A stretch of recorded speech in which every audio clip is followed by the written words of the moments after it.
mais um episódio Geração Saúde e Seguros Oficial, onde continuamos com o compromisso de trazer conteúdo de relevância, qualidade e que seja importante para o seu dia a dia. Seja você médico, empresário, um usuário de plano de saúde e todo o ecossistema que está dentro do nosso cotidiano. Corretores que estão em busca de conhecimento, todas essas informações que colocamos aqui através dos nossos convidados, que são super importantes, é para que você possa potencializar o seu negócio ou possa ter percepção de algo que ainda você não conhece.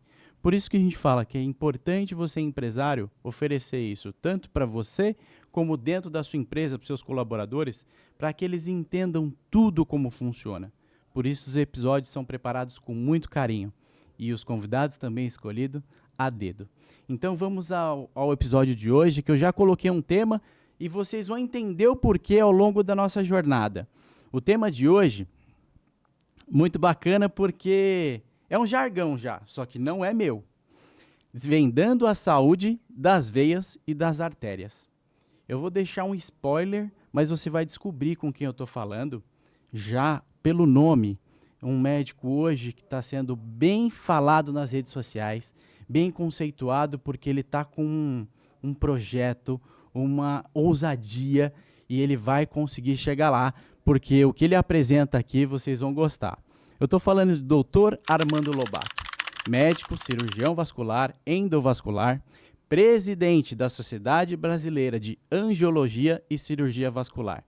E hoje também candidato ao Conselho Federal de Medicina, super importante, candidato ao Conselho Federal de Medicina por São Paulo, representando a Chapa 1, juntos. Ele também é host de um podcast, o Resenha Podcast, e agora eu quero que ele fale um pouquinho como que ele consegue lidar com tanta tarefa no seu dia, com tanta atribuição e, ao mesmo tempo, servindo ao outro em todos os momentos. Porque quando a gente pega essas atribuições, em todos os momentos ele está servindo alguém. Então, fala um pouquinho do seu dia a dia, doutor. Fala um pouquinho do seu cotidiano, como consegue dividir família, negócios, medicina, política e agora também o Conselho Federal de Medicina. Obrigado pela oportunidade. Eu que agradeço demais a oportunidade de estar aqui com você nesse podcast que é falado por São Paulo inteiro, que pode ser o Brasil, mas São Paulo já chegou muito, excelentes informações pela qualidade do seu podcast. Boa. Na realidade, para eu responder, eu quero contar rapidamente a minha história. Ótimo. Eu sou nascido no Pará, eu sou de Belém do Pará, de uma família muito humilde. E eu vim a São Paulo em 1985, de pau de arara mesmo. Eu vim de ônibus para São Paulo, minha família era humilde, com passagem de vinda a São Paulo para eu fazer o meu 6º ano da minha faculdade. Eu fiz no Pará, faculdade, Universidade Federal do Pará. E chegando aqui, fiz o meu 6º ano e depois eu fui fazer a residência médica em cirurgia vascular e angiologia na USP, no Hospital das Clínicas da Universidade de São Paulo. E com bolsa dado pela Fundap na época, 1986 até 88. E depois eu fiz o mestrado também na USP, na cirurgia vascular já. Depois eu fiz o doutorado na USP. O mestrado residência foram 6 anos, mestrado foram 2 anos, doutorado foram 5 anos, e depois eu fiz todos bolsa do Estado. E depois eu fiz o pós-doutorado nos Estados Unidos por quase 3 anos, com bolsa CAPES também. Então eu sou uma formação do Estado. Por isso que vai ser fácil de responder todas essas perguntas que você me fez. Então eu fiz toda essa minha parte. Na verdade, entrei na faculdade em 81 e terminei a minha última bolsa foi em 2000, que foi o meu pós-doutorado. Então foram 19 anos em que o Estado me preparou, né, de uma pessoa humilde, que vinha a São Paulo, e acabei ficando em São Paulo. Me casei e acabei ficando em São Paulo, né? Uhum. E quando eu voltei, meu sonho mesmo era ser professor titular da USP, da Faculdade de Medicina da USP. Como toda a pessoa jovem tem seus sonhos, mas não foi possível. Eu tive que sair da faculdade por problemas políticos internos lá, porque eu fazia uma técnica que não era feita, isso gerou preocupação, que eu poderia ter uma evidência muito grande, muito jovem. Eu cheguei no Brasil, quando vim dos Estados Unidos, com 36 anos de idade, né? Bem, aí eu fui carreira privada, fiz os cursos e desenvolvi técnicas que hoje são utilizadas mundialmente. Tá. Como técnica de sanduíche, que trata... a parte mais importante minha é tratamento de doenças arteriais, né? Eu faço mais a parte arterial do que venosa, Tá. que a maioria dos médicos vasculares faz venosa. Eu fiz arterial.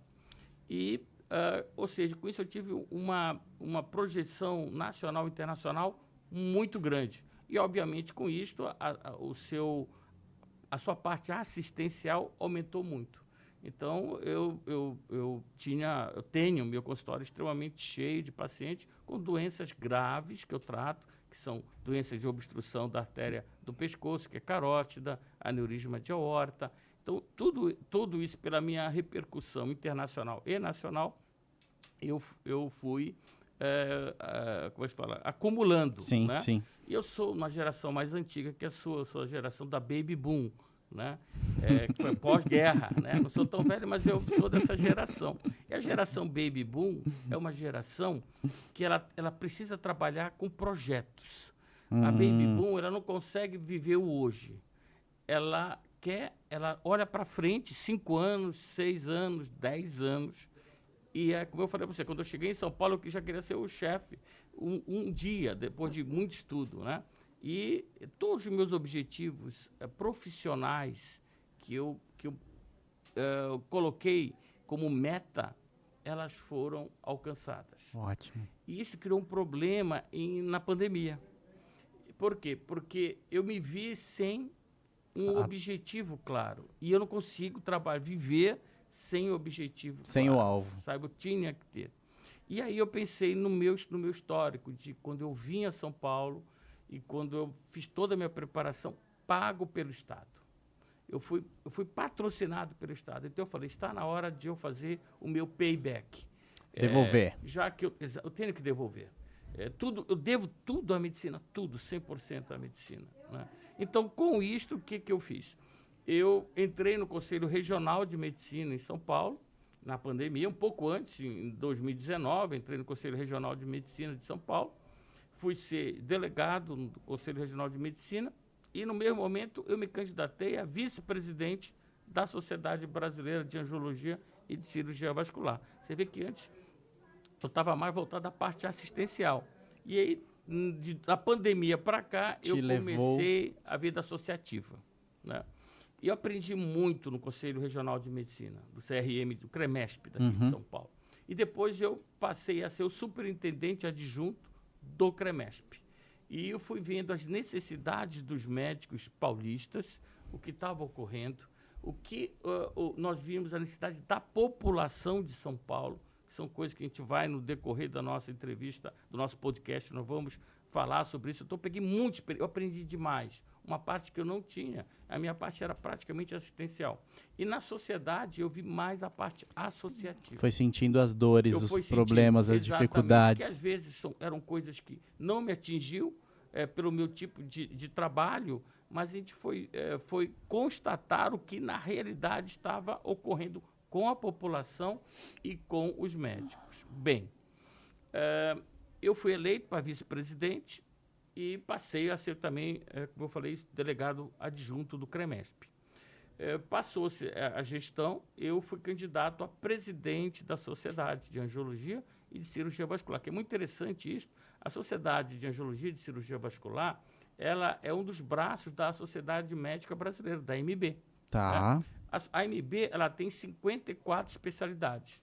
Então, todos os presidentes, sociedades, é uma especialidade só. A única sociedade que tem 2 especialidades é a nossa, que é de angiologia, é uma especialidade, e cirurgia vascular é uma segunda especialidade. Então, eu sou presidente de 2 sociedades, o único no Brasil que tem isto. Ótimo. Então, você vê a quantidade de trabalho é o dobro, porque eu tenho 2 sociedades para tomar conta.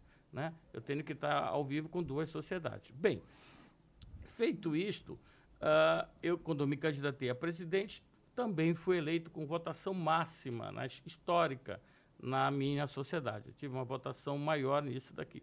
Então, me tornei presidente da Sociedade Brasileira. E vislumbrei, e amigos meus da própria minha sociedade de fora falaram: Armando, você precisa agora, você já pegou experiência no CREMESP e agora está na hora de também ir para o Conselho Federal de Medicina. Então, como eu disse no início, isto foi uma forma que eu tenho de dar a minha singela contribuição à medicina.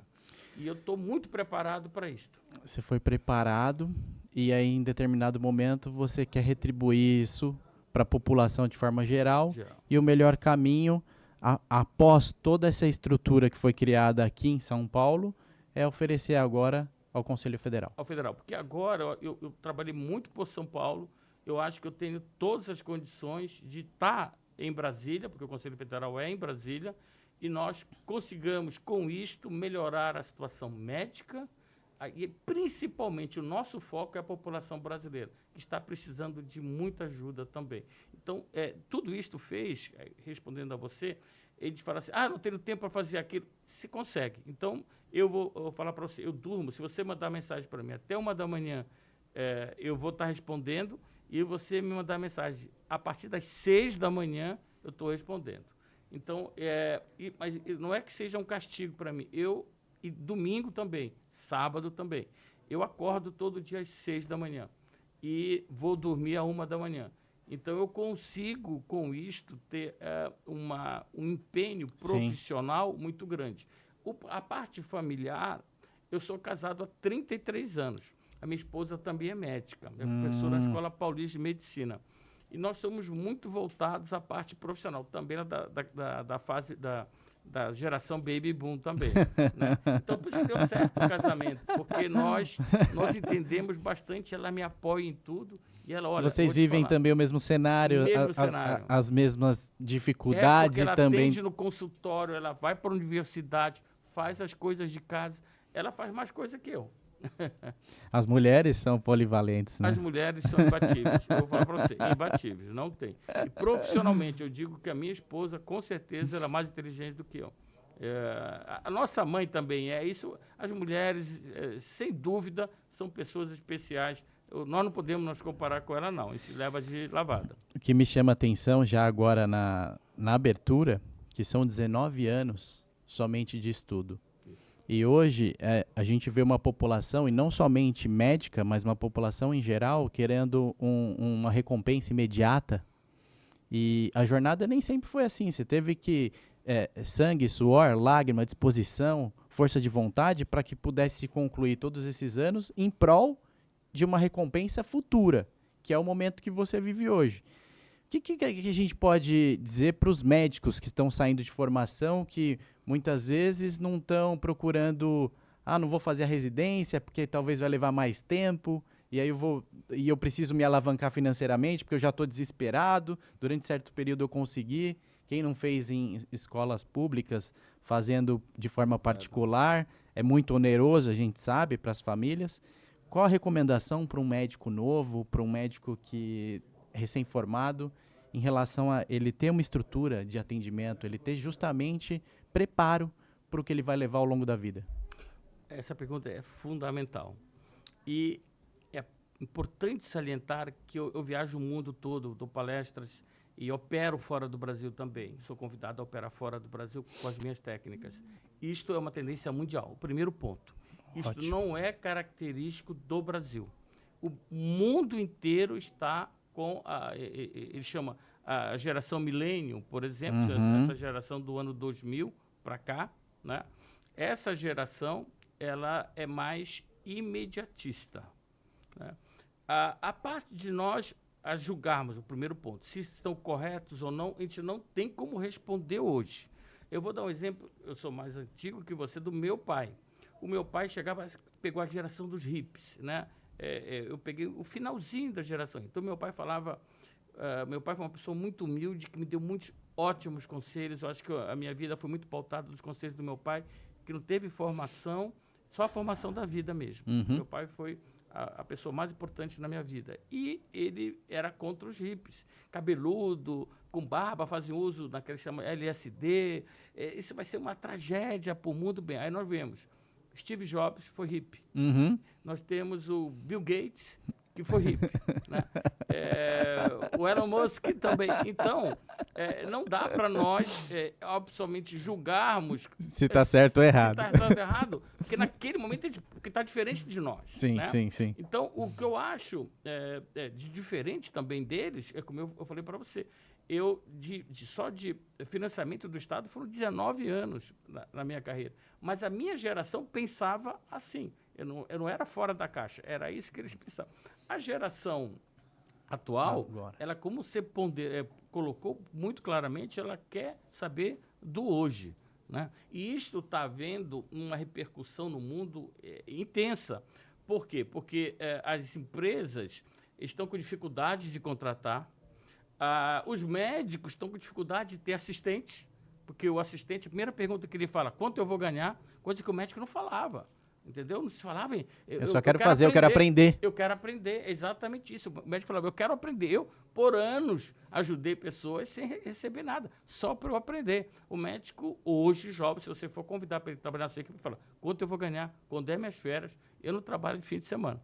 Então, é mais ou menos isso. O que isso vai modificar, que eu acho que vai ter que ocorrer?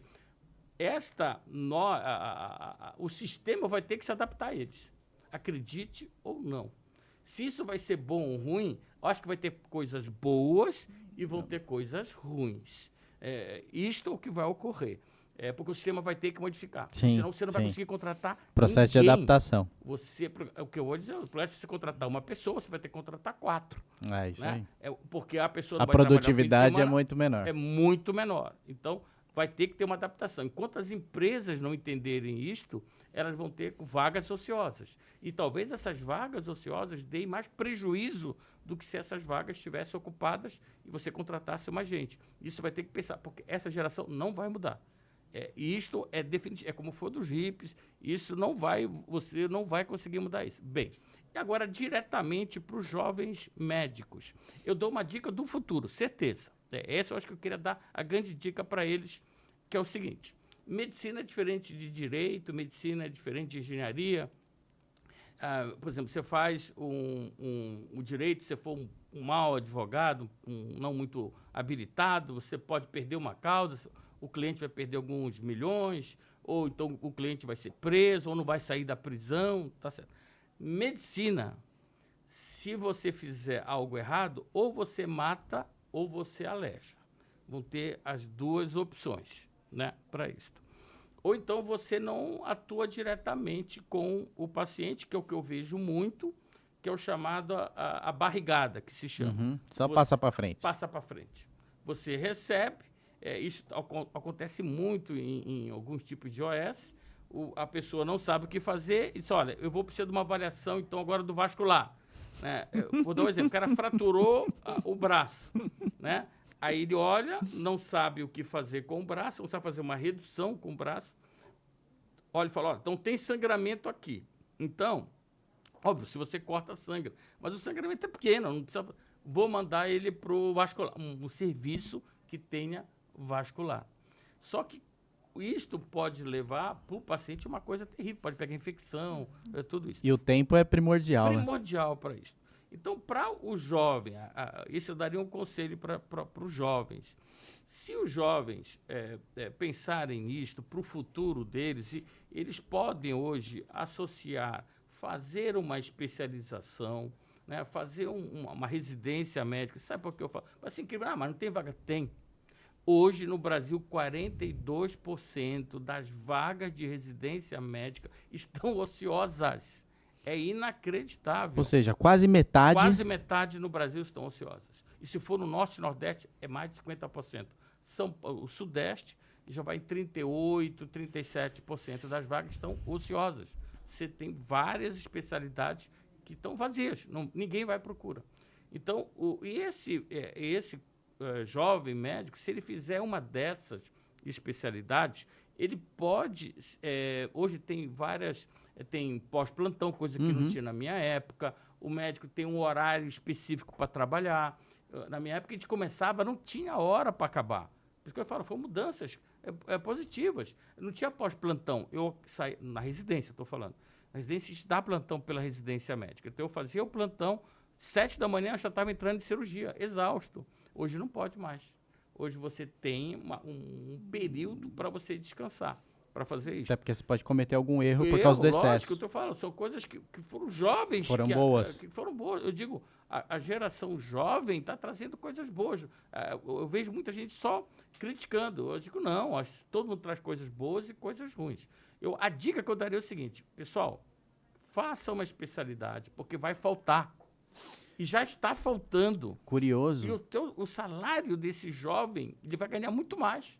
Essa é a dica que eu dou para eles.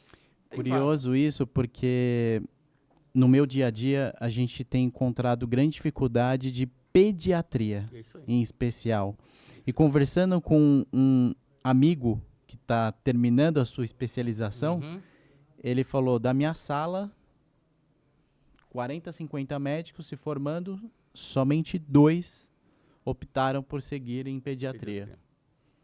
Então, ele vai ter uma possibilidade de alavancagem dentro do seu negócio, porque alta demanda de procura. Oferta e procura, né?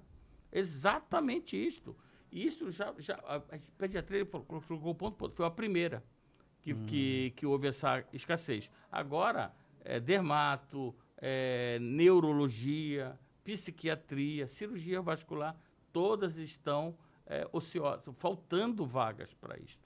Né? Então, se esse médico ele pegar uma parte, porque, como eu falei, eu tenho tantas atividades, eu consigo tomar conta disso. Se você quiser mesmo, esse médico, se ele quer, como ele não está errado de ele querer alavancar a vida dele, de ele querer ganhar antes, ter um salário melhor, e ele fazendo a residência médica, ganha 3.200 a bolsa do residente, né? Mas isso vai multiplicar inúmeras vezes a mais, vai ser um aumento absurdo, porque não vai ter o especialista. Isto eu estou falando na medicina do plano de saúde, porque no SUS já não tem. Né? Então já está carente. Então a dica que eu dou para o jovem é essa, se eles puderem, continue dando o plantão que ele queira para ter uma parte do salário. Hoje paga-se atualmente, também outra dica, paga-se bem em São Paulo, melhor que nos outros, não é que se pague-se bem, mas paga melhor que nos outros estados, um plantão. Tá. Mas é aquela oferta de procura.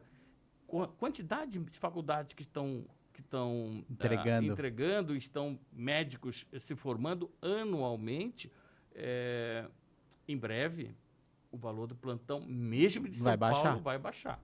Então, esse padrão de vida que esse jovem médico está tendo hoje, eu acho que em 5 anos ele vai ganhar metade do que ele está ganhando hoje em plantão. Sem falar que é muito desgastante plantão. Você não tem noção. É que eu estou aqui, não sei o que vai sair daquela porta. Que pessoa vai vir falar com você? É algo extremamente desgaste de saúde mental. Desafiador. Fala-se muito de saúde mental. Você ser plantonista, você tem uma carga pesadíssima na sua saúde mental. Então, não sei quanto tempo esse jovem vai aguentar dar plantão para isso. Então, a dica seria esta. Faça uma especialidade, continue ganhando. Na minha época, eu não dava plantão fora, mas ele pode fazer diferente. Ele pode trabalhar um pouquinho mais, faz a residência, ele tem horários vagos que ele pode fazer um plantão fora. Entendeu? Falando em oferta e demanda, o Brasil é uma das maiores escolas do mundo de medicina. Se não me engano, a 2ª maior escola de medicina do mundo. Então, a gente entrega uma grande quantidade de médicos, tanto para o Brasil como para fora, como no seu caso. Então, quando eu opto hoje em fazer uma medicina, eu entro numa área que está com, talvez a concorrência, o medo da concorrência não está afastando os médicos de se especializar e vou ser um generalista e pelo menos eu garanto o meu? Eu acredito que esta modificação de ser generalista, como eu falo, é mundial. Isto não é específico mais do Brasil. Sim. O Brasil hoje é o 2º país, como você comentou, pontuou, em número de faculdades de medicina. Só perde para a Índia, mas a Índia, a população é muito 7 vezes maior que o Brasil. Nós já passamos a China, passamos os Estados Unidos de longe, né? E nós estamos conversando aqui que está faltando médicos, né? Então, Nós estamos vendo primeiro que não é o número de faculdades, né? Agora, o porquê desse médico ele não está Estudando. ocupando as vagas? Eu acho que vem do que nós falamos anteriormente. Do milênio. Ele está focado só no dia de hoje e dá o plantão Imediatista. dele. Ele está pensando só nisso. Isso está funcionando hoje. E amanhã? Mas eu acho que em 5 anos, pelo número de faculdades, número de médicos estão entrando no mercado de trabalho, fora esses... lembro que nós temos médicos brasileiros fazendo na Bolívia, na Argentina, acho que... na Argentina, não sei Argentina é por causa de custo. É custo, na Bolívia, Paraguai, é R$100, coisa assim, 100, R$150 a faculdade mensal, né? É inacreditável o valor, é baixíssimo. Então, esses voltam de qual forma? Qual preparo e qual... Mas a nossa preocupação hoje, não só os que estão vindo de fora, que tem o Revalida, mas pelo menos tem uma prova. Houve agora o resultado do Revalida, 95% deste ano. 95% do ano passado saiu este ano. 95% de quem prestou a Revalida foi reprovado. Ou seja, o estado que mais, o país não que estaria mais, apto. Não está apto, ele não pôde trabalhar no Brasil. Ele não pode trabalhar no Brasil, 95%. O que mais aprovou foi a Argentina, com 8%. Os argentinos passaram, que fizeram faculdade na Argentina, passaram na prova. E os que mais reprovou foi só 1% da Venezuela.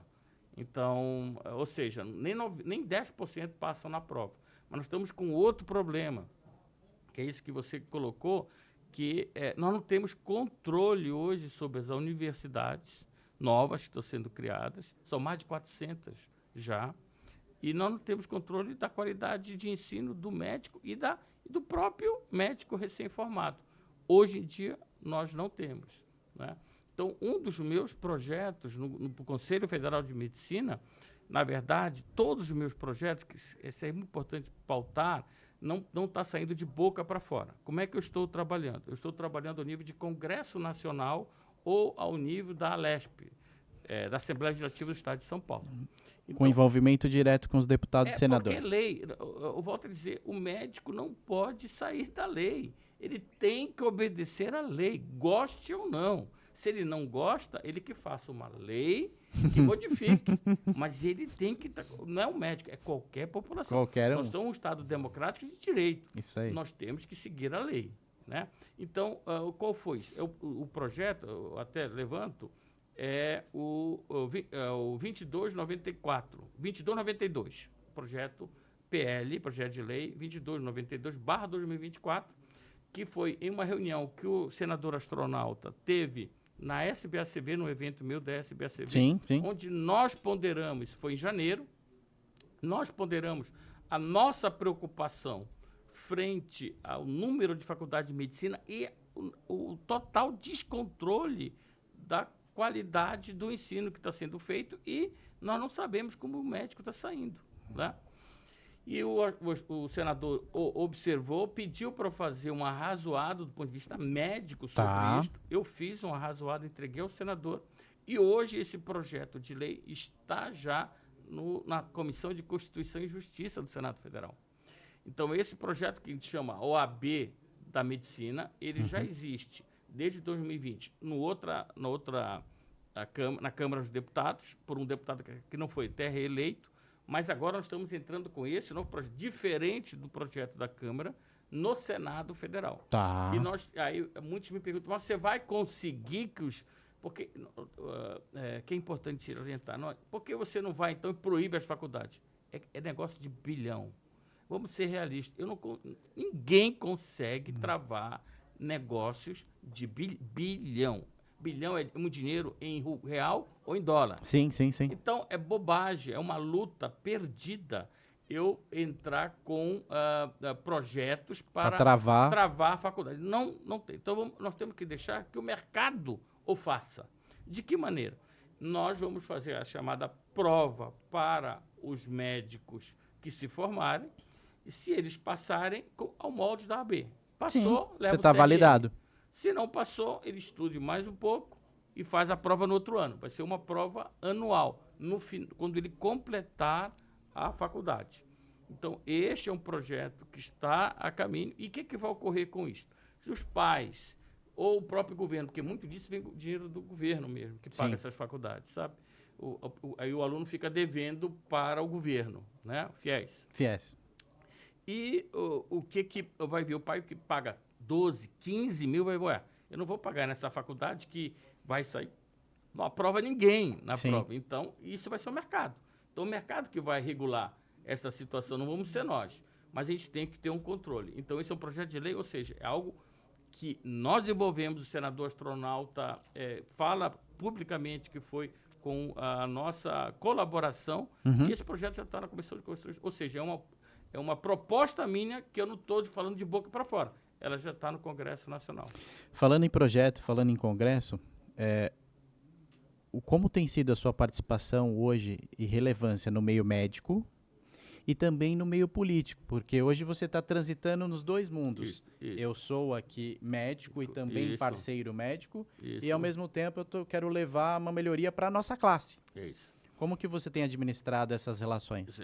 Este é um dado também muito importante, que você tem que coordenar as ações, porque senão, se você puxa muito de um lado, o outro cai, né? A parte assistencial também, a parte com os próprios colegas médicos, né? A nossa ideia, por exemplo, a gente entrando no CFM, é ter uma conversa e aproximar muito mais da medicina de seguro, a medicina de plano de saúde, que hoje os médicos eu vejo também falarem muito mal delas, mas eles não conversaram, não vê que não observam que também há vários problemas causados por colegas médicos, porque qualquer profissão tem bons e maus. Sim, sem dúvida. Sabe? Então, nós temos que ter... o que eu quero é abrir uma conversação entre os médicos, caso eu esteja no CFM, a saúde suplementar, o SUS e a política. Nós temos que entrar num acordo nisso daqui. Senão, cada um olhando para o seu lado, todo mundo perde. Olhando de fora, não é? Eu vejo hoje que cada um quer viver o seu mundo. O seu mundo, exatamente isso. E aí a gente está encontrando grandes problemas, porque eles têm que se conversar e entregar cada um a sua particularidade, mas tem que se conversar. Eu digo isso, porque eu volto a dizer que o médico chega para mim e fala, não, você tem que pedir o aumento de salário para o plano de saúde que paga muito pouco. O plano que paga muito pouco, né? E agora a gente tem que ouvir do plano de saúde o que nós podemos fazer para eles. Vou dar um exemplo. O pedido exagerado de exames. Ótimo ponto. O que ocorre? Tem médico que chegou, já vai pedindo o exame, nem examina. Às vezes nem examina porque ele não sabe. Tem isso, tem essa parte, né? Nós estávamos conversando anteriormente do escândalo que ocorreu no reembolso. A fraude. Fraude de reembolso. Fraude de reembolso, né? Isso não vem para a parte médica. Quer dizer, o médico nem se importa com isso daqui.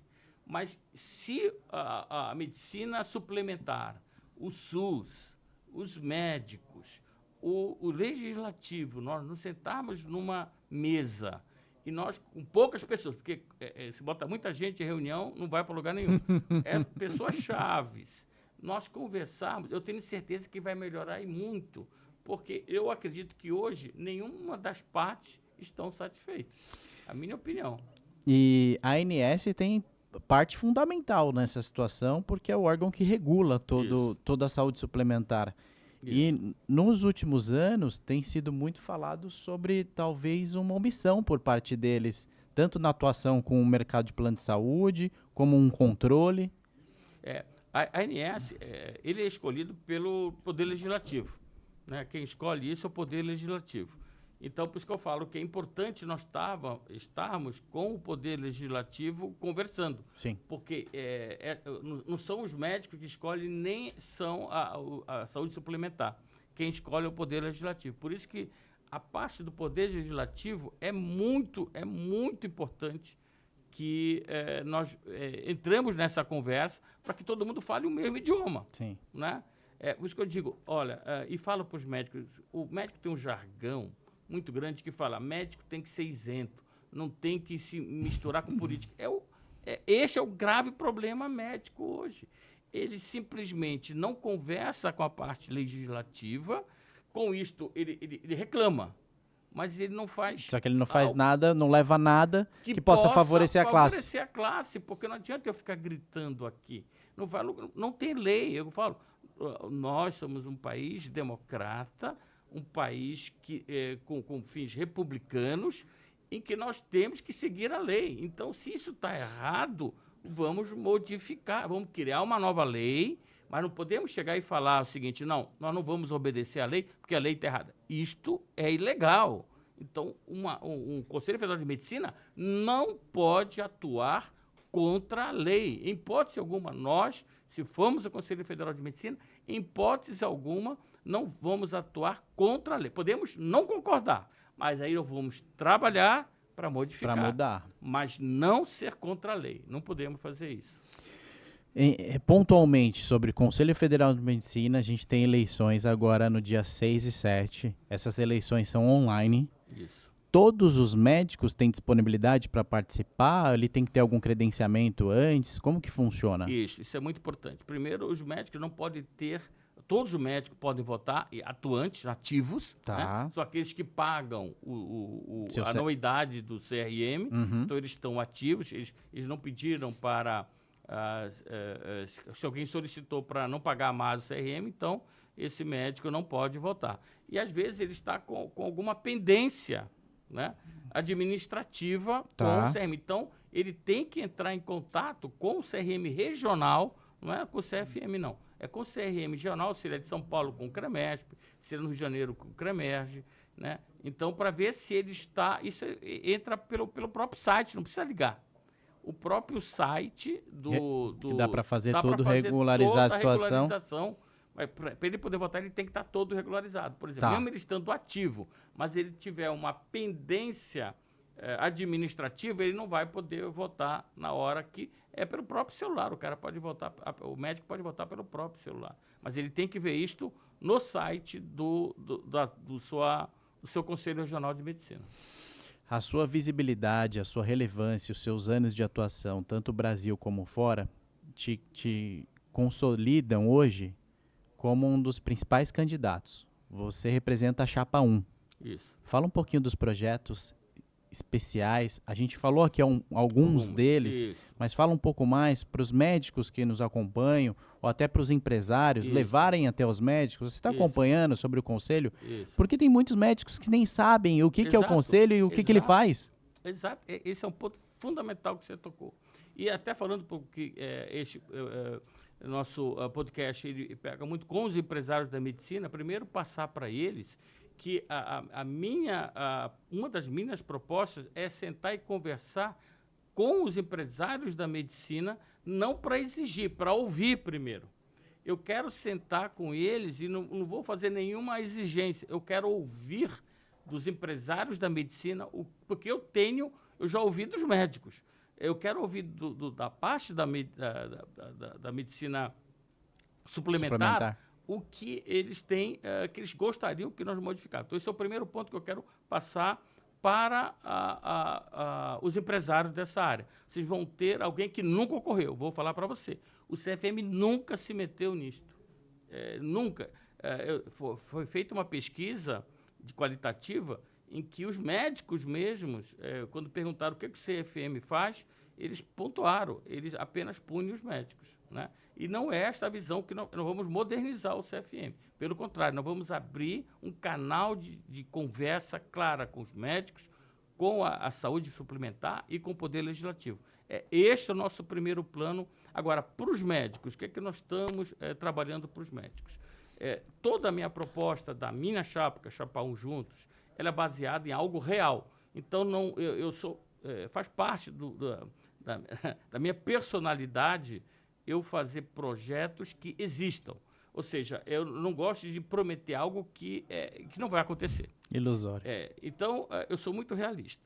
Isso é a minha vida inteira. Então, o primeiro projeto que nós atuamos foi sobre invasão das especialidades médicas por não médicos. Todos conhecem a lei do ato médico, feita pela presidente Dilma, na qual ela deu mais de 40 vetos. Foram 38 vetos, não 40, mas 38 vetos desse projeto, dessa lei, que virou lei do ato médico. Esse projeto, obviamente, esses vetos deixaram vários pontos em dúvida, né? Eles deixaram de clarear a atuação médica por os vetos que ela foi dando. Gerando insegurança. Insegurança. E com isto abriu espaço para outras profissões da área de saúde de entrar também nesse campo de trabalho, sem a formação. Deixa eu só fazer um breve comentário.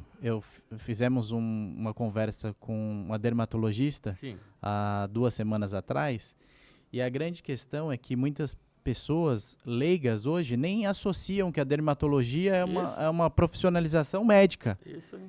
Porque como o estético faz, o odontologia faz, então tá todo mundo surfando na... Às vezes esteticista, que não... Esteticista. Você não viu agora que morreu um rapaz, que eu acho que passou o fenol. Isso aí, rapaz, falamos disso. E a pessoa falou que era esteticista. Ela nem esteticista era, né? Porque hoje a pessoa pensou que a população em geral fala que dermato é um esteticista, por exemplo. Não tem essa formação. Isso é o papel do CFM. O CFM tem que trabalhar forte. O que é isso? É a mídia. Nós temos que explicar à população claramente o que cada especialidade faz e que cada especialidade só ela pode fazer. Isto já é o primeiro ponto que o CFM tem que fazer. Por lugar de estar focado em alguns outros assuntos que não são tão interessantes nem da parte dele, ele tem que cuidar mais dos seus médicos. Então, este é um ponto fundamental. E o que nós estamos fazendo em relação agora, fora a parte de marketing, que é uma coisa, quando chegarmos lá, que não foi feita, o CFM não faz isso, inacreditavelmente, mas não faz. Nós estamos novamente, foi uma conversa que eu tive com o senador astronauta de São Paulo, porque ele é o senador de São Paulo, então eu tenho um contato muito próximo com ele, expliquei a situação, porque isso não é só com dermato, é com quase todas as especialidades, né? Inclusive com a cirurgia, angiologia e cirurgia vascular. Expliquei para ele esta situação e ele pediu novamente para eu escrever do ponto de vista, e ele levou para o jurídico, como ele sempre, para o jurídico dele, que analisaram e foram e sempre perguntaram, mas por que nunca ninguém fez uma lei para nisso, né? Qual o motivo? Bem, aí eu fui uma nova reunião em Brasília, tudo isso por minha conta, pago por mim, não foi pago por ninguém, e fui lá nessa reunião com o senador, em Brasília. E aí foi muito interessante, eu falo até, tive uma reunião no Senado Federal, eu até comentei isso em público, está gravado no Senado Federal, e os advogados do senador falaram, senador, na minha frente, isto é uma casa de marimbondos, isso daqui. Por quê? Porque médico hoje, eles são 600 mil. Profissionais de saúde, juntando todos, biomédico, farmacêuticos, dentistas, vão dar 7 milhões e 500 mil médicos. Então, profissional de saúde, desculpe. Então, os médicos não correspondem nem a 10%. É menor, a classe é menor. Se nós adotarmos uma conduta tipo assim, o dentista não pode fazer aquilo, o enfermeiro não pode fazer aquilo. Eles derrubam a gente. Nós vamos perder 7 milhões de votos, né? E o senador teve em São Paulo recorde de votação, quase 11 milhões de votos, né? Então, pense bem, aí o senador, de uma maneira, ele é uma pessoa excepcional. Eu disse, não, isso é uma questão de saúde. Vocês vão ter que, como advogados, pensar uma maneira que eu também não me indisponha com essas pessoas, mas nós temos que regularizar isso daqui, que nem precisaria, porque está na lei, mas nós temos que fazer isso. E aí surgiu o projeto 1914/2023, que também está na CCJ. Né? Esse projeto, ele não está proibindo ninguém de fazer nada. O que esse projeto faz? Bem, vamos pensar. Você é enfermeira. Você quer fazer uma aplicação, um exemplo, uma aplicação de vasinho, no vasinho seu. Estão falando da parte vascular. Quer fazer aplicação estética, porque praticamente a invasão é estética. Ninguém quer fazer, por exemplo, na minha área, como eu falei, é parte arterial, eu não tenho essa concorrência porque ninguém quer. Né? Todo mundo só quer a parte estética. Óbvio, não é a minha área, não. Que tem maior procura também. É isso aí. Mas, mesmo assim, eu estou totalmente voltado aos médicos. Né? E é o seguinte, vamos primeiro, a enfermagem. Você tem uma lei, porque toda profissão, a sua, a minha, qualquer profissão, tem que ter uma lei homologada no Congresso Nacional. Toda profissão, senão não é profissão. Para ser uma profissão, ela tem que ter uma lei específica dizendo das suas atribuições. Sim. Que você tem. Responsabilidades. Total. Deveres e direitos. Vocês estão lá. Né? A sua lei, ela comporta que você pode fazer este tipo de procedimento? Está escrito na sua lei? Não está. Quando é a sua lei? É de 1968. Então, faça o seguinte, vamos dar entrada num projeto de lei para modificar, né? Primeiro ponto, você não tem uma lei, porque o que está ocorrendo? O Conselho Federal das áreas de saúde, farmácia, odontologia, biomedicina, qualquer coisa assim, qualquer uma dessas, elas fazem resoluções, como eu disse a você. E essas resoluções, elas estão tendo poder acima da lei, não é resolução, é abaixo da lei. Entendi. Então, elas falam assim, ó, agora, a partir de hoje, a enfermeira pode fazer punção arterial. A resolução, na lei, fala que não consta que ela tem essa atribuição. Aí ele faz uma resolução que ela passa por cima da lei. Isso não pode. E está sendo utilizado hoje isso. São as resoluções dos conselhos federais. Como os conselhos federais da área de saúde são todos vinculados ao governo, é uma autarquia governamental, então ela tem que prestar esclarecimentos ao Estado, né? Então, o primeiro ponto foi essa. Então, você vai fazer uma lei. São 3 pontos que esse nosso projeto de lei aborda. Primeiro, se a sua lei fala que você pode fazer, se não fez, então dê uma entrada na lei, né? Ponto 1. Ponto 2.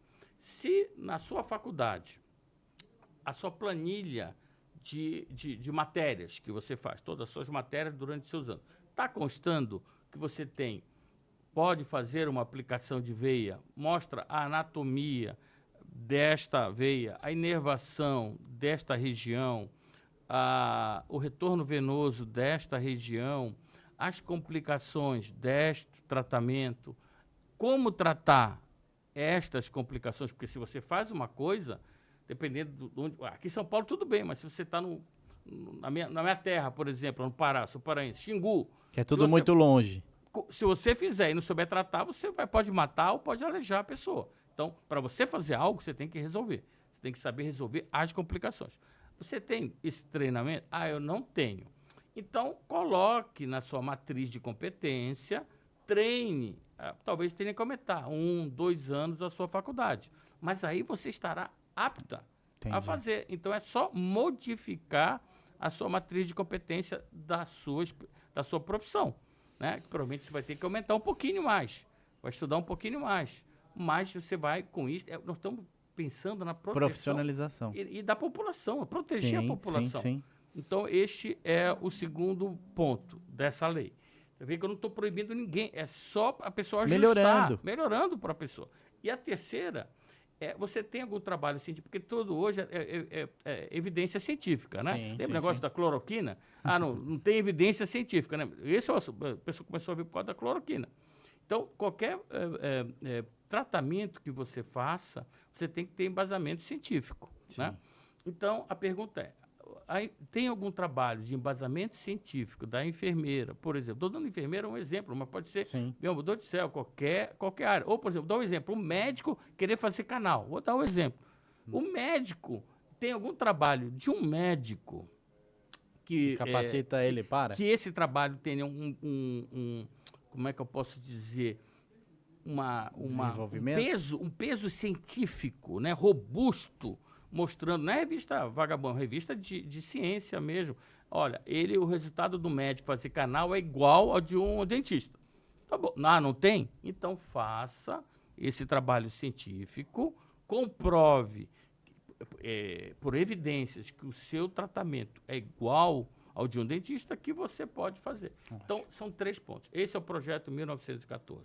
O outro projeto também está no Senado, eu já expliquei, que é o a prova da validação OAB da medicina, tá?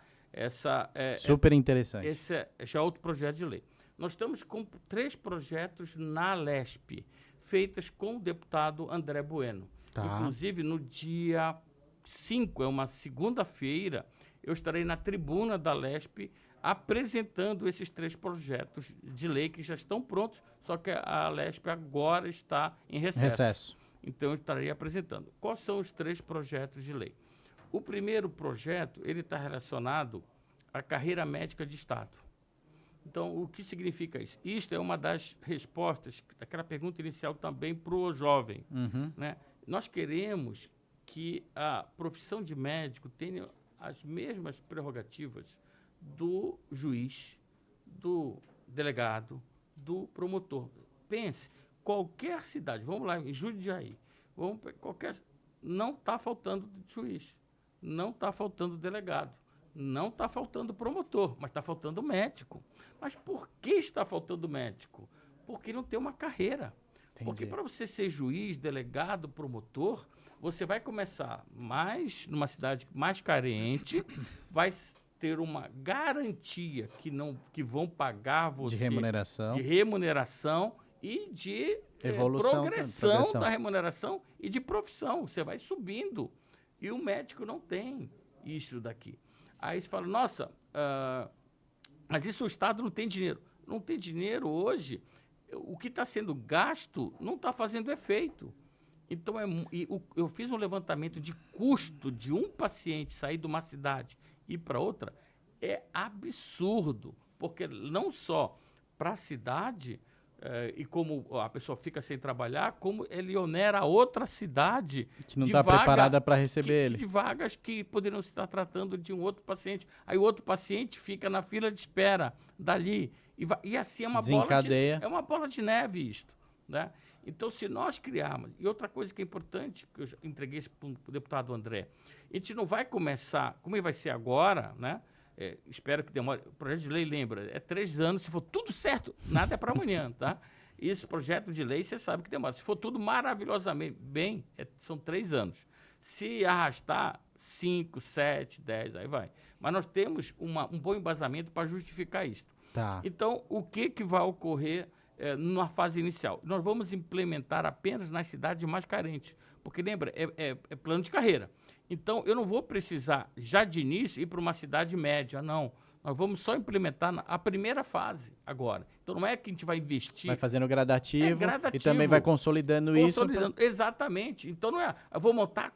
Não é assim. Não é como já está o jurídico, não. A gente vai começar nas as cidades mais carentes. E assim, aí, depois de 4 anos, segunda etapa, de mais 4 anos, terceira etapa. No intervalo, acredito eu, de 15 a 20 anos, nós fazemos todo o circuito. Então, não é uma coisa para se investir todo o dinheiro imediato. Então, este é um plano sensacional, que é uma das soluções para nós termos especialistas. E detalhe, para deixar legado, né? Não tem intenção de ser imediatista, fazer tudo correndo e dar um problema. Exatamente, é por partes. Sim. Então, e nós estamos tendo uma boa aceitação do ponto de vista da Assembleia Legislativa. Esse é o primeiro ponto. O segundo projeto de lei é o seguinte, é piso salarial para São Paulo, de plantonistas médicos. Por quê? Existem locais em que o plantão custa 1.000 e outros locais o plantão custa, vou dar um exemplo só para você, 300, por exemplo. Tá. Vamos fazer um piso salarial para o jovem isso daqui, né? Para que o jovem plantonista ele possa dar o plantão e fazer a residência médica dele. Que eu quero ter a especialidade. Então, isto vai fazer com que ele tenha uma condição, porque é 3.200 a bolsa, que ele possa fazer sua residência médica, que é aquela conversa nossa do início. Eu tenho que fazer medidas para que o meu jovem, ele dê o plantão dele, já que é uma coisa da geração dele, a gente não vai mudar, esquece, a gente não muda, isso é mundial, mas ele vai poder ganhar um pouquinho mais e faça a sua residência, e vai ser bom para aquela cidade, porque essa pessoa vai se especializar. Eu vou dar condição, por que eu estou fazendo isso? O cara que ganha 300, ele vai ganhar 450, para o lugar de dar 2 plantões, ele dá 1 e consegue fazer a residência dele. Essa é a ideia, né? De você fazer o plano. E o terceiro já é para os médicos que já têm especialidade. Então, você vê que eu estou fazendo para todos os médicos. São 3 projetos de lei. O terceiro é das especialidades. O que ocorre? Eu sou aqui de São Paulo eu sou vascular, e eu vou fazer a cobertura de vascular. Quando você faz a especialização, que é vascular, neurologia, a dermatologia, você não fica no hospital. Você faz plantão à distância.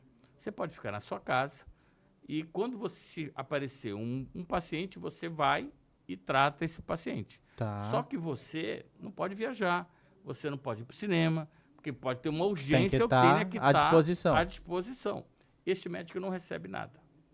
Então é mais uma forma que o especialista não quer fazer esse plantão. Porque se não aparecer ninguém, ele não ganha nada, mas não pode fazer nada também na vida dele. Entendi. Entendeu? Ele não pode fazer o consultório dele nesse dia. Ele tem que ter um mínimo. Ele tem que ter o mínimo. E é isso que nós No vamos mundo fazer. dos negócios, a gente fala do FII. Ele tem que ter. Então, é esta outra forma que eu estou mostrando que o especialista, que, ou seja, é uma pessoa que já fez a especialidade, não é mais o jovem, então eu estou atuando para todos os médicos. Sim. Que este médico, ele tenha um FII básico para que ele fique na casa dele e dê mais incentivo. Então, esses 5 projetos são projetos que são reais. Coisa feitas por nós, junto ao Poder Legislativo, seja federal, seja estadual, para que eu possa ajudar. Desta forma que nós estamos atuando, em promessas reais, promessas que estão executadas já. Boa. O papo tá bom, mas agora a gente vai sair um pouquinho de medicina e vamos lá, não para o doutor Armando, mas para o Armando. Tá. Para as pessoas te conhecerem um pouco mais. A gente tem um quadro que é transformando uma palavra em 3. Certo. Então, se eu falar saúde, prevenção, cuidados, alimentação. E aí eu selecionei 3 palavras. Certo. Primeira, medicina. Certo. É a paixão da minha vida. Eu posso falar claramente. Você quer que eu fale 3 palavras dessa daqui? Boa. Então, aqui é paixão, é dedicação e amor. Resumo da medicina, paixão, amor, e eu vejo que hoje, infelizmente, muitos profissionais que saem como formados em medicina, eles procuraram um caminho que era talvez o caminho errado, que era o caminho financeiro. Isso. E aí ele começa a entregar não o seu melhor. Isso. E só explicando por que a ordem que eu falei, paixão, amor e dedicação, né? Porque tudo começa por paixão. É impossível você entrar em um relacionamento, seja pessoal ou não, você já entra amando. Então, a medicina, ela é uma etapa, são etapas, né? A primeira etapa, você tem que se apaixonar pela medicina. Então, eu falo para os jovens, você está apaixonado pela medicina? Se você não está, não é o caminho. Sai Acredite, fora. né? E aí vem paixão. Aí vem na faculdade. Se você não ama a medicina, você vai largar. Porque você tem que se entregar muito, muito. Eu várias vezes ia para um casamento, tive que parar, sair, não ir para o casamento. Abrir mão, né? Abrir mão. São várias coisas. Então, paixão quando entra na faculdade. Durante a faculdade de medicina, você tem que ter amor pela medicina. E depois que você se forma, você tem que ter a dedicação. Então, é esta a curva que eu dou para os jovens. Então, veja, você está apaixonado pela medicina, faça a faculdade. Eu estou apaixonado. Às vezes acontece, eu estou apaixonado. Mas durante a faculdade, você está amando a medicina? Não está? Então, não vai, que vai dar errado. Então, você tem que amar durante a faculdade. E quando você se forma, você já está amando e entra com a dedicação. E este, para mim, é a tríade do sucesso. A tríade do sucesso. Outra palavra, política. Fundamental. Fundamental. Tem que haver envolvimento da população. A população toda tem que se envolver nisso e dar soluções. Não dá apenas, eu vejo, críticas. Críticas, né? reclamações, murmurações. E o que você vai fazer para melhorar isso?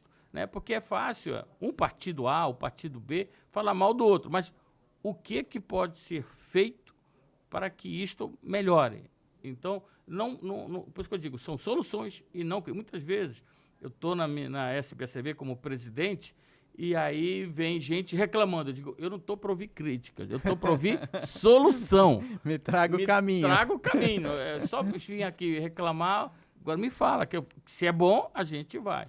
Então, política fundamental, mais duas. Como eu falo, a política hoje, ela tem que fazer parte da sua vida. Pilar. O que eu passo, eu estava numa reunião dos médicos que registro, eu tive uma reunião com o Renato Bolsonaro, que me convidou para ir lá, ele é candidato a prefeito, e eu estava passando efetivamente para todos, acho que foi um grupo enorme de médicos que estiveram comigo, em que eu disse, olha, eu acho que até comentei aqui, o médico sempre fala que tem que ser isento, e pergunto para vocês, em quem vocês votaram? Quem foi o último vereador que você votou?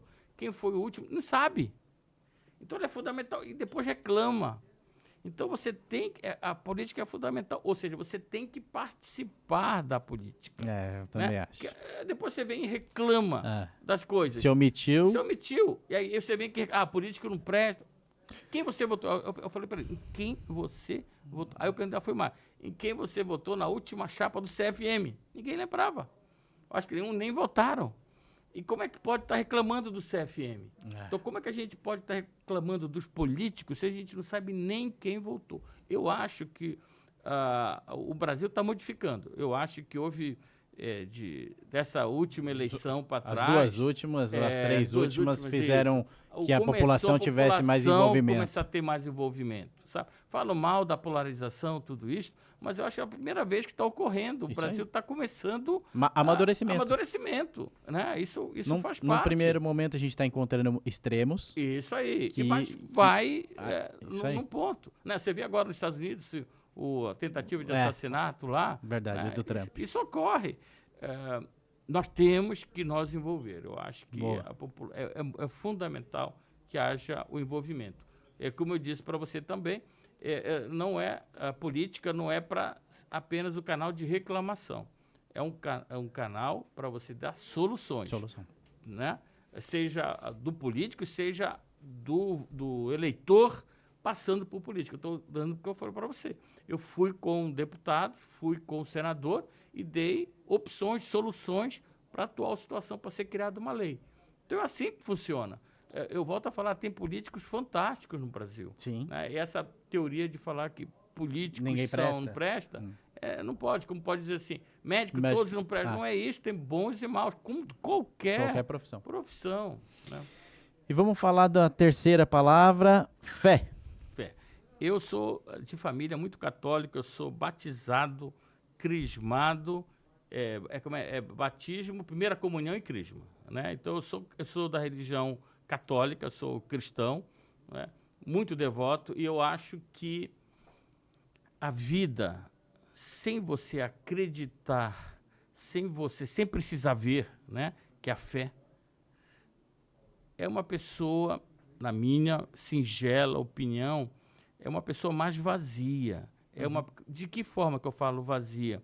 É uma pessoa com menos amor dentro. É uma pessoa que não acredita, não tem a fé nas coisas, ela vai ter uma dificuldade muito grande de expressar o carinho, sabe? Esta é a minha opinião. Então, eu acho fé, ponto 1, fundamental para a pessoa, engrandecimento da pessoa, é imprescindível para a população. Tá. Por que eu falo isto? Você vê pessoas muito carentes. Se essas pessoas não tiverem fé, essas pessoas vão... O que elas vão pensar? Vão morrer. Para que eu estou vivendo? Né? Então, quando uma família humilde, eu sempre tive fé. Digo, Deus vai me ajudar. Obviamente que a gente tem que fazer vou fazer o meu papel. Não é que vai cair do céu. Não.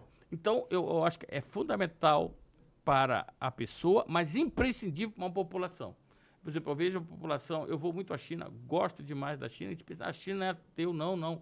Ele tem de Confúcio, ele tem religião, sabe? Muitas vezes pensa, porque é comunismo e lá não tem, e não acredita em Deus, não.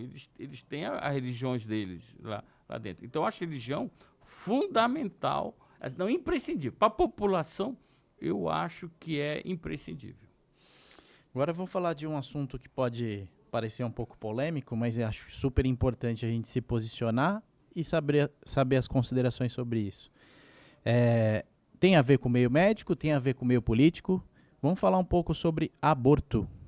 Quais são as suas considerações, qual a sua percepção como médico, como ser humano e até mesmo como um futuro representante aí do Conselho Federal de Medicina, como direcionar para que as pessoas tenham melhor percepção do que a gente está falando sobre aborto? É perfeito, pergunta ótima, que está muito atual, na verdade, com essa lei do aborto, né? Que estão querendo implantar e que já existe. Essa lei é um projeto de lei, não é lei, é projeto de lei. Bem, como Armando, né? Como pessoa, como cristão, como católico que eu sou, obviamente que eu sou contra o aborto. Eu sou uma pessoa que, se nós temos uma vida dentro de nós não temos o direito de matar essa pessoa. Agora, é diferente em situações que eu considero como o estupro, por exemplo, ou doenças graves. Isso já consta na lei. Isto é algo que existe na lei. A mulher que sofreu um estupro, ela tem toda a autonomia para decidir o que fazer. Então, e isto não é uma coisa minha ou sua, isso está na lei, na Constituição, na verdade. Sim. Então, nós temos que seguir a Constituição. A mulher tem toda a autonomia e o direito de escolher o que fazer. Ela pode fazer o aborto, é legal, se ela sofreu um estupro, né? Ou se ela tiver uma doença, o bebê, né, o feto, na verdade, não é bebê ainda, é o feto, ele tem uma doença genética, congênita, ou genética, incompatível com a anencefalia, não tem cérebro, né? Então, essa pessoa, isso aí, obviamente, até o coração pode bater, mas ela não tem cérebro, ela não vai sobreviver. Então, essas são situações extremas onde a mulher que tem que decidir, pautada na lei. Então, o segundo e o terceiro do ponto de vista de CFM, então, eu estou falando como Armando, como doutor, né, o doutor que eu falo, tem a situação do estupro, essa situação já é prevista na lei e nós temos que seguir a lei. E como CFM, o CFM irá seguir a lei. Nós não iremos, em hipótese alguma, fazer alguma resolução que seja contra a lei. Se eu discordar pelo CFM com determinada lei, nós vamos conversar no Poder Legislativo, como eu já fiz com os outros projetos de lei, vamos fazer um projeto de lei, vamos trabalhar para esse projeto de lei ser aprovado. Mas nunca o CFM terá uma postura como teve agora, de fazer uma resolução proibindo os médicos de fazer o aborto. Não, o CFM tem que seguir a lei. Até porque é contraditório, né? Exato. Como que eu posso fazer uma resolução contra uma lei que existe? Um Conselho Federal. Conselho Federal, que é nacional. Então, esse é o ponto. Eu sou radicalmente contra o aborto, mas eu sigo as leis. Então, e como presidente, como membro do Conselho Federal de Medicina, o Conselho sempre irá seguir a lei. Podemos discordar, é outra coisa. Mas aí eu vou trabalhar para fazer um projeto de lei para modificar a lei, mas não ser contra a lei, nunca. O papo tá bom, eu tenho certeza disso.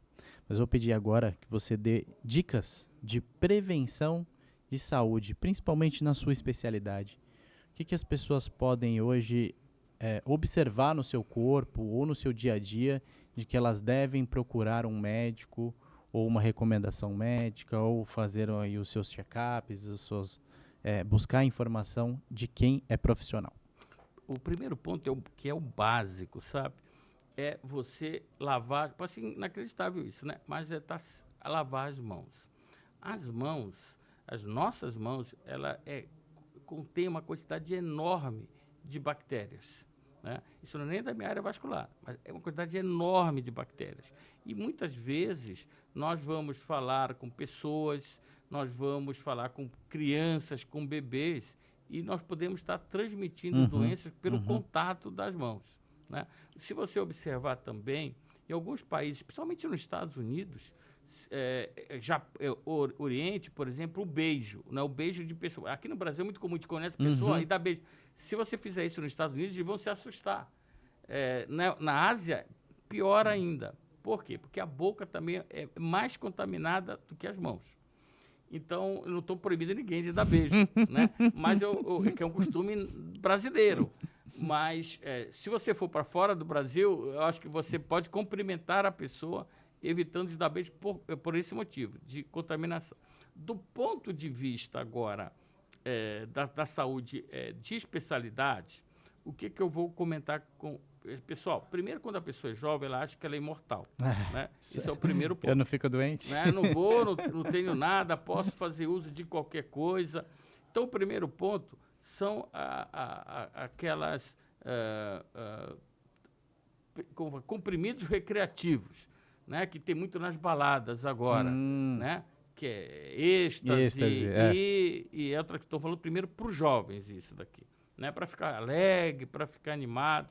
O que ocorre é o seguinte, esses comprimidos recreativos, né? Eles são feitos com uma concentração que ninguém sabe, porque é feito sem nenhum controle.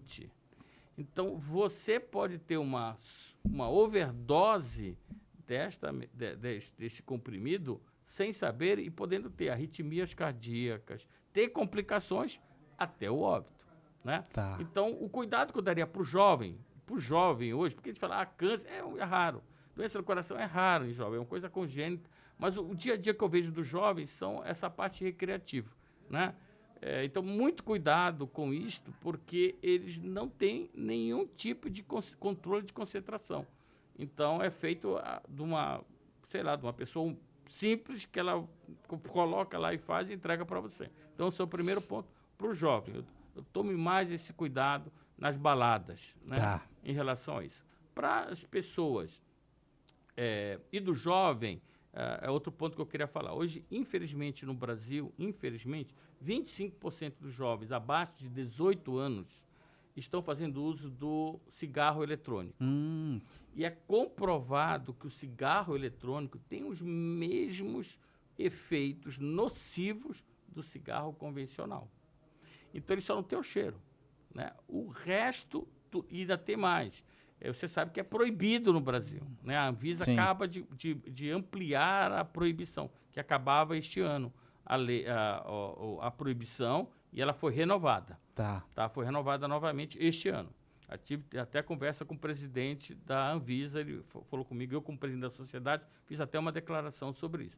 Então, para os jovens, entendam o seguinte, não é legal, não é bom, e isso vai causar problema na sua saúde em 10, 15, 20 anos. Eu que trato muitas dessas complicações nos pacientes que fumaram no passado, o grande arrependimento deles foram ter fumado. Né? Da pessoa com 60, 70, 80 anos. Então, alerta para os jovens, o cigarro eletrônico é tão ruim, ou até pior um pouco, porque às vezes engana, né? Como não tem o cheiro. Exatamente.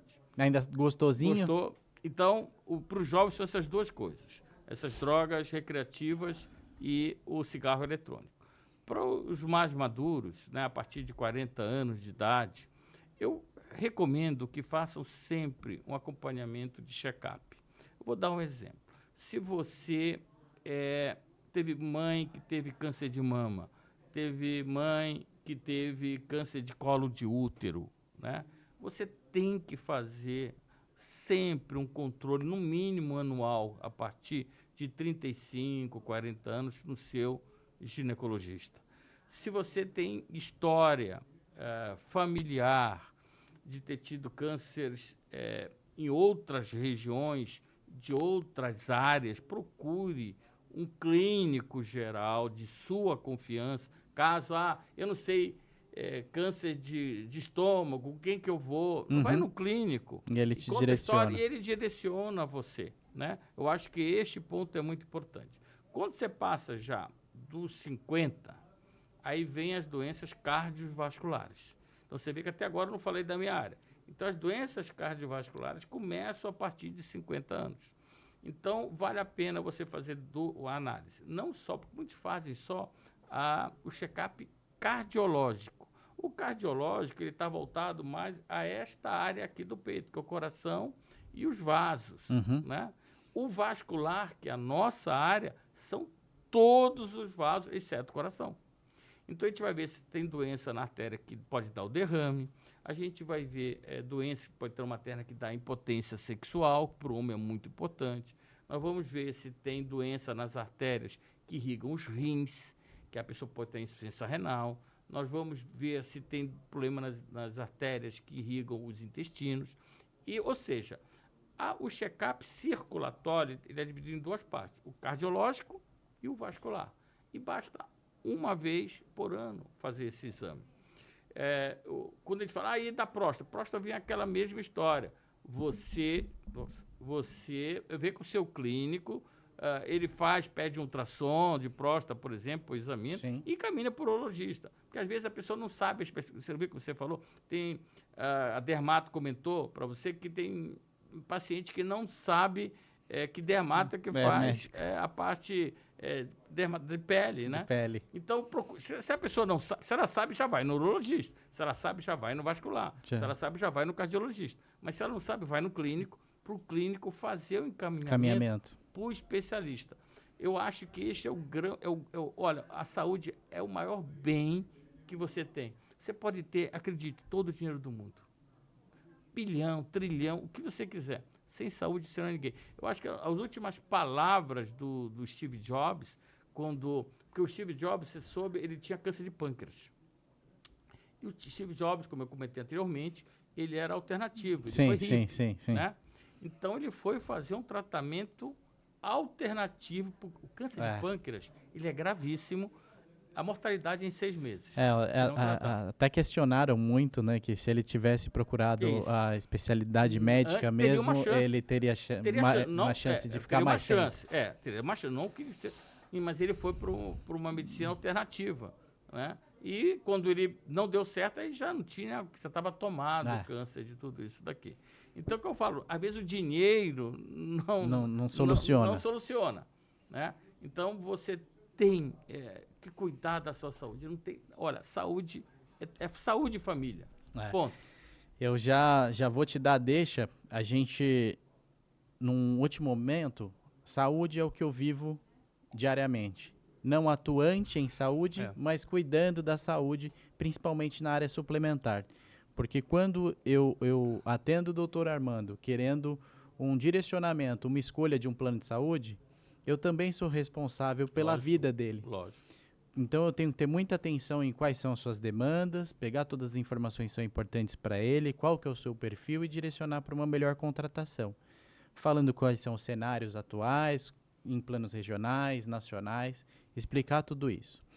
E aí, falando de saúde suplementar, o quanto o doutor enxerga a saúde suplementar como importante para o nosso país. Considerações livres, positivas ou negativas, não tem certo e errado, são considerações pessoais. A saúde suplementar é fundamental, nós falamos até no início, é fundamental para o país. Vou dar um exemplo para você. Em Alagoas, Maceió especificamente, a saúde suplementar é 5% só e 95% é o SUS. O atendimento lá é precário. A população sofre. Isso, obviamente, só é 5% porque o pessoal não tem poder aquisitivo, né? Então, nós temos, isso é como eu falei no início, eu tenho o maior interesse em conversar com a direção da saúde suplementar, escutá-los. O que eu quero, por exemplo, eu quero transformar em Alagoas, voltar a ser 25% de saúde suplementar. E eu preciso, com isto, conversar com a saúde suplementar, o que a gente poderia fazer para melhorar a saúde da população. Estou dando exemplo de Alagoas, mas tem vários outros estados. Sim. São Paulo é uma ilha, né? Que está em torno hoje de 32% a saúde suplementar, se eu não me engano. No Brasil, em geral, são 51 milhões de habitantes que têm acesso à saúde suplementar. De 250, né? Nossa população está em... 206 e pouquinho. 207 que eu vi hoje, foi 207, mais ou menos isso aqui. Então, a saúde suplementar, ela é fundamental. E é algo que não pode acabar. E pode, se nós não fizermos algo, ninguém vai ter interesse. Estou falando, vai acabar. Se nós não fizermos algo que possa dar um mecanismo de autossustento, isto vai acabar. Eu comento que se a gente pegar as 5 grandes, a Mil, Bradesco, Sul América, Intermédica e Unimed. Isso. Se a gente falar só dessas 5, elas detêm 70% da massa. Isso. Hoje está dentro dessas operadoras. Tem que chamar elas para conversar e ter aí um consenso. Porque se eles jogarem também para a rua e falar assim, governo, eu não quero mais brincar disso e estou entregando isso aqui. Aí, uma toma. Entrega 11 milhões, outra entrega 15 milhões, a gente vai ter um caos no país. Total. E eu acho que o erro está aí. Eu vejo os médicos e vêm conversando comigo e só falando ruim do plano. Então, a primeira coisa, como eu digo, quando eles vêm para isso, eu quero solução, eu não quero crítica. Me dá uma solução para isso daqui, né? Me dá uma solução para um médico que pega e pede uma tomografia porque ele não sabe palpar um abdômen do paciente. Me dá uma solução do médico que o paciente tem uma fratura e ele pede uma toma e fala que tem um sangramento e manda para um outro hospital, sabe? Isso criando e no pronto-socorro fazer uma série de exames, às vezes, que são necessários. Então, tem essa parte nossa que nós temos que entender. Óbvio que o plano de suplementar tem as suas falhas. Sim, mas sem se dúvida. eu conseguir, eu deixo aqui o recado para eles. Recado para o pessoal da medicina suplementar. Eu quero estar junto com vocês, ouvindo vocês. Eu tenho as informações dos médicos. Ótimo. E eu quero ouvir vocês. Ótimo. E isto que eu quero conversar com eles. E qual vai ser a nossa conversa? Eu escuto eles, escutei os médicos. Nós vamos, nessa reunião, nós vamos chegar num consenso, talvez não em tudo. E o que chegar nesse consenso, a gente vai no Poder Legislativo. É simples. Ótimo. Porque isso não vai poder ser totalmente resolvido entre o CFM e as seguradoras, né? Os planos de saúde. Mas se a gente colocar isso com os... Porque todo senador, todo deputado tem o seu plano de saúde, né? Pode ser o dele, é do Senado, que tem direito a tudo. Mas os filhos, o primo, a família... Tem que contratar, um privado. Tem que contratar. Então, eu acho que nós temos como resolver isto. Nós temos o modelo americano, Sim. sabe?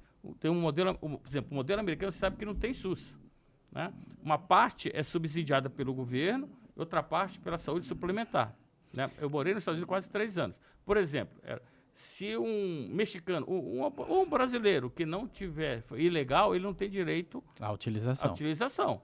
Não tem SUS lá para ele. Ele vai morrer lá na rua, que ninguém, ou ele paga lá milhões para poder fazer o tratamento. Sim. Então tem o 8 e tem o 80. Eu acho que a gente pode aprender muita coisa com o que tem nos Estados Unidos, muita coisa com o que a gente já aprendeu aqui no Brasil. A própria coparticipação já leva para um cenário mais inteligente. É isso que eu acho. A coparticipação, eu sempre penso, e já foi assim. Você lembra? Em São Paulo, em especial, que aqui não se tem o hábito da coparticipação. O resto todo do Brasil já está muito bem habituado. Já está habituado.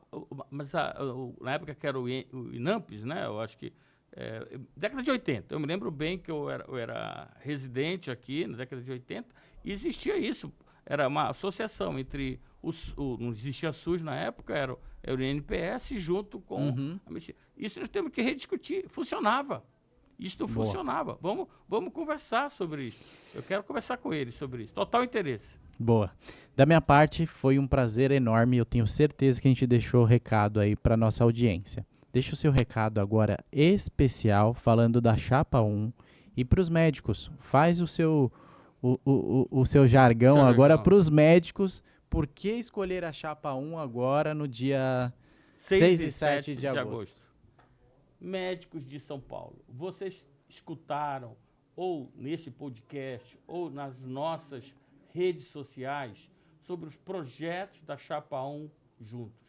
Os nossos projetos, eles são reais. São projetos que estão ou no Congresso Nacional ou estão na Assembleia Legislativa do Estado de São Paulo. E esses projetos, eles alcançam tanto o jovem médico como o médico já especialista, melhorando a forma de atendimento e dos honorários médicos. O CFM, conosco, irá mudar. Nós iremos estar falando diretamente com você, porque hoje em dia o CFM está distante, está no Olimpo, e não é a realidade. Nós temos que estar junto com vocês, porque eu sou médico, como vocês são. Então, contem comigo no CFM por São Paulo. Se você tem uma ideia, quem é o representante de São Paulo no CFM de hoje? Você com certeza não sabe quem é. Mas se você me der a oportunidade e votar na chapa 1, você saberá que o representante de São Paulo será Armando Lobato. Conto com o seu voto e com o seu apoio. Esta é a minha mensagem. Boa. Doutor Armando, eu não sou médico, então eu não posso votar. Mas conhecendo aqui toda a história, toda a propriedade, toda a autoridade e ter alguém que domina o que está falando e trazendo esses projetos todos que são fundamentais para o profissional, eu votaria. Então, você que está nos acompanhando, compartilha esse episódio aí com um médico da sua família, com aquele amigo médico, também com os empresários, para que eles entendam que aqui a gente falou de um ecossistema, quanto é importante você se profissionalizar, estudar durante muitos anos, em que em algum momento da sua vida você vai encontrar aquele momento certo de devolver isso para a sociedade. E é disso que nós falamos aqui, e da minha parte foi muito bom, e muito obrigado por você estar nos acompanhando.